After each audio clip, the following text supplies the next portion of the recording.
je vais vous raconter mon témoignage. Voilà, il y a quelques années de ça, j'ai un enfant qui est tombé malade, il avait 1 an. Moi ça faisait 4 ans que j'étais baptisée. Il a commencé à convulser à la maison la toute première fois. On avait un bébé qui était noir et qui était en train de mourir dans mes bras. Il respirait plus, il n'était pas bien du tout, on était paniqués avec mon mari. Et du coup, on a appelé les pompiers et ça a mis beaucoup de temps avant qu'ils arrivent. Le petit respirait plus et avec mon mari, on est sortis dehors et on commençait à prier le Seigneur. Mais notre enfant ne changeait pas, il n'avait pas de réaction, il était très mal. Donc on est arrivé à l'hôpital et puis ils ont commencé à lui faire des examens. Dans les examens, ils lui ont fait une ponction lombaire, parce qu'ils pensaient qu'il avait la méningite, mais c'était pas ça. Ils n'arrivaient pas à trouver ce qu'il avait et il n'arrivait pas à revenir à lui. Il a mis plus de 45 minutes avant de revenir à son état normal. On savait que c'était très grave parce que quand c'est 45 minutes, le cerveau n'est pas oxygéné, donc ça peut avoir des conséquences fatales. Et du coup, suite à ça, ils ont hospitalisé le petit pendant 1 semaine en lui faisant des examens, mais ils n'arrivaient pas à trouver ce qu'il avait. Au bout d'1 semaine, on est sortis. Et puis nous, en tant que chrétiens, on se confiait en lui, on se confiait en sa parole. Et donc on avançait. Donc les mois se sont passés et puis ça s'est écoulé, il n'avait pas refait de crise. Et puis 4-5 mois plus tard, les crises sont réapparues avec de la fièvre. Il faisait des crises hyperthermiques, ça veut dire qu'il ne supportait pas la fièvre. Dès qu'il montait, au lieu d'avoir des paliers de 36, il montait directement à 40 et il convulsait. Et puis pour abréger, parce que sinon ça serait très long, mais les convulsions ont été de plus en plus intenses. Elles ont été doublées, triplées. Et à chaque fois on retournait à l'hôpital, ça se passait toujours vers 1h du matin, 2h du matin. Le petit convulsait, il venait nous voir et il convulsait directement. On a passé plusieurs semaines, plusieurs mois à l'hôpital. Plusieurs mois à examiner ce qu'il avait. Les médecins ne comprenaient pas, ils disaient qu'il avait une maladie peut-être auto-immune et qu'il fallait faire des examens pour ça. Donc on a commencé à faire des examens dans le sang et les résultats ont été très longs. Au début, ils pensaient qu'ils avaient peut-être la maladie du sang. Donc on a attendu plusieurs semaines à l'hôpital à voir ce qu'il avait. Et les résultats ne tombaient pas. Donc on a fait cette prise de sang pour la maladie auto-immune. Et en fait, ils se sont rendus compte, les résultats sont tombés au bout de 2 ans, et ils se sont rendus compte que Timothée avait une malformation génétique sur le chromosome 16. Donc quand on a entendu ça, nos espoirs se sont effondrés, c'était très compliqué, on a beaucoup pleuré, on a beaucoup parlé à Dieu, mais on n'avait pas forcément de réponse. Moi, à cette période-là, je suis vraiment tombée dans une dépression spirituelle où je m'accrochais plus du tout aux choses de Dieu. Ça a été très difficile pour moi, pour mon foyer. On a eu beaucoup de combats. Mais un jour, le Seigneur nous a parlé et j'ai ouvert ma Bible à la maison et puis je suis tombée dans le verset de Jacques qui disait que le Seigneur, c'était pas forcément lui qui tentait les épreuves, mais qu'il promettait qu'il serait avec nous jusqu'au tout le temps, quoi. Et en fait, les examens ont continué. Et puis mon fils continuait à faire des convulsions sur convulsions. Ça a été compliqué. On est monté à Paris, à Necker. Il a passé des électroencéphalogrammes, il a passé des IRM. Il trouvait rien au niveau du cerveau. Mais c'était un enfant qu'on ne pouvait pas sortir dehors. Le moindre microbe, il le prenait, il était malade. Quand il faisait 40 dehors, le petit, il avait froid, il fallait quand même qu'on le couvre, qu'on le mette avec des couvertures. Il avait toujours les lèvres bleues, il avait toujours les mains bleues. C'était un enfant qui avait des cernes, il n'était pas bien, il était blanc. On ne savait pas quoi faire. Et puis, ça a continué jusqu'à un jour où on a crié au secours. On disait, Seigneur, en fait, tu n'interviens pas pour nous. Qu'est-ce qui se passe? Pourquoi on a un enfant qui est comme ça? Pourquoi tu le laisses comme ça? Pourquoi tu fais pas le miracle? Pourquoi tu le guéris pas? Et puis les jours se sont passés. Et puis plus de convulsions. À un moment donné, il n'y avait plus de convulsions. Donc on s'est dit, ça y est, la guérison de Dieu est là. Et mon mari montait sur l'estrade et il disait, j'ai la certitude que Dieu a guéri mon enfant. J'ai la certitude que Dieu a guéri mon enfant. Ça y est, il fait plus de convulsions. Et puis les jours se sont passés. Et comme par hasard, quelques mois plus tard, Timothée a reconvulsé. Et ça a remis notre témoignage en doute, ça a remis la bénédiction en doute de Dieu. Et on se disait, mais qu'est-ce qui se passe en fait?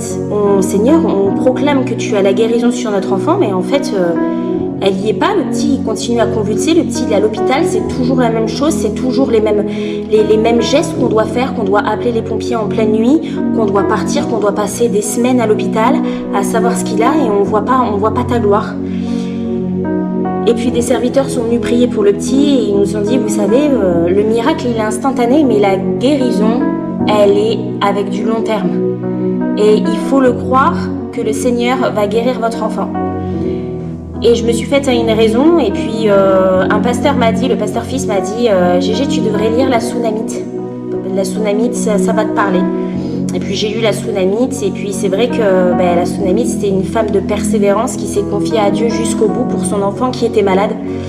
Et j'ai compris à travers ça que en fait, c'était la patience que je devais avoir, et que je devais proclamer que Jésus avait guéri mon enfant, qu'il était guéri, et que même si le diable me montrait le contraire, c'était faux, parce qu'en fait, la victoire, elle est au bout.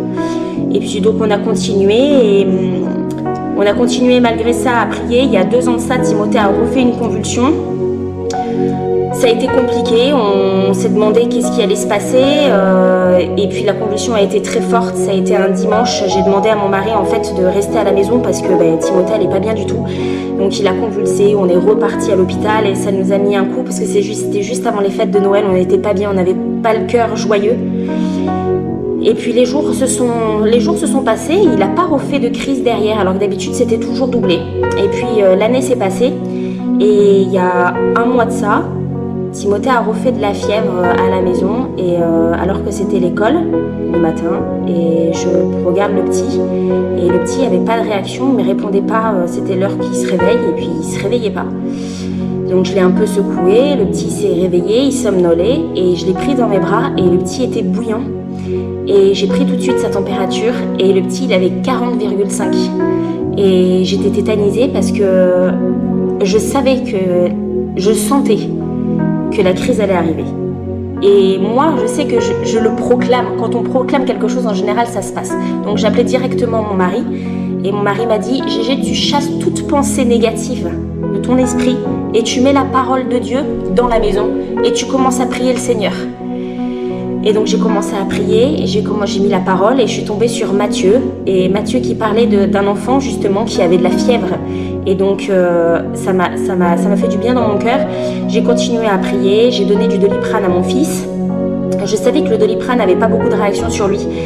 La fièvre a chuté à 39,5, mais pendant 6 heures, je ne pouvais rien lui donner comme médicament. Et toute la journée, je suis restée à ses côtés, à prier, à écouter la parole de Dieu. Et rien ne s'était passé, il n'y avait pas eu de convulsion. Et puis ça a duré 3 jours comme ça. Et Dempsey a commencé à prier pour le petit avec des amis, ils ont commencé à intercéder. Et au bout de 3 jours, la fièvre s'est enlevée. Et je remercie le Seigneur déjà pour ça, parce que je sais qu'il a la guérison, que l'ennemi a voulu nous faire croire beaucoup de choses, que ça a été très compliqué, qu'il a voulu nous faire croire qu'il n'avait pas, que c'était un enfant qui était malade et qui resterait malade et qui ne supporterait pas la fièvre, et que ça serait ça notre chemin de chrétien, à supporter un enfant avec de la fièvre, et que voilà, ça serait notre routine. Et en fait, le Seigneur montre sa gloire, il nous montre qu'il est le Tout-Puissant, que c'est pas parce qu'il a une maladie chromosomique, où c'est vrai c'est l'ADN, ça changera rien, son sang restera le même, il y a plein d'autres choses qui sont compliquées pour lui au quotidien, mais je sais que le Seigneur a guéri mon fils, je le sais que maintenant c'est tout derrière nous, que peu importe les combats et les difficultés, peu importe si l'ennemi veut nous jouer des tours, il n'a pas joué ses dernières cartes, mais peu importe, parce que le Seigneur est bien plus grand que ça. Je sais que le Seigneur a le dernier mot, qu'il nous a donné la guérison, et je le crois de tout mon cœur, je remercie le Seigneur pour ça. Et je voulais vous dire aussi que même si on a un enfant qui est malade, qu'on passe par du désespoir, qu'on passe dans des moments de doute, dans des moments de crainte, dans des moments d'angoisse, parce qu'aller dans un hôpital et de passer ses jours dans les hôpitaux, c'est très anxiogène, on voit des malades autour de nous, il n'y a pas d'espoir, il n'y a rien du tout, mais Jésus est notre espoir. Si on garde persévérance, si on regarde la Bible, qu'on écoute la Bible, qu'on mange de la parole et qu'on se nourrit de ça, le Seigneur nous accompagne. Il vaut mieux passer des moments avec le Seigneur que des moments sans le Seigneur. Et je vous invite à faire pareil que moi, à pas lâcher prise, parce que moi je suis passée par des moments vraiment difficiles et ça aurait pu me coûter vraiment, même à moi, ma propre vie spirituelle. Je suis tombée dans une dépression spirituelle à cause de ça et j'ai perdu 4 ans, 4 ans de mon temps, je l'ai perdu à rejeter la faute sur le Seigneur alors qu'il y était pour rien et le Seigneur me disait juste de continuer, de persévérer, qu'il ne lâchait pas ma main et que j'allais avoir la victoire. Et l'ennemi est tellement rusé et tellement malin à nous mettre des disquettes en pensant que c'est pas possible, que la guérison c'est pas pour nous, que ça peut être pour quelqu'un d'autre, que la guérison, tu parles ton Dieu, regarde il te fait faire ça, il te fait faire un enfant malade alors que tu es chrétienne, pourquoi il te donne un enfant qui est malade? Des fois, on n'a pas forcément les réponses à nos questions. Des fois, on ne sait pas pourquoi c'est comme ça. Mais le pourquoi, je sais une chose, c'est qu'il ne faut pas le poser. Le pourquoi, il faut le chasser de notre esprit. Un jour, on aura certainement la réponse avec le Seigneur dans le ciel. Mais sur terre, c'est comme ça. C'est nos épreuves, c'est notre combat. On doit prendre notre arme et persévérer. Je remercie le Seigneur pour sa guérison. Que Dieu vous bénisse.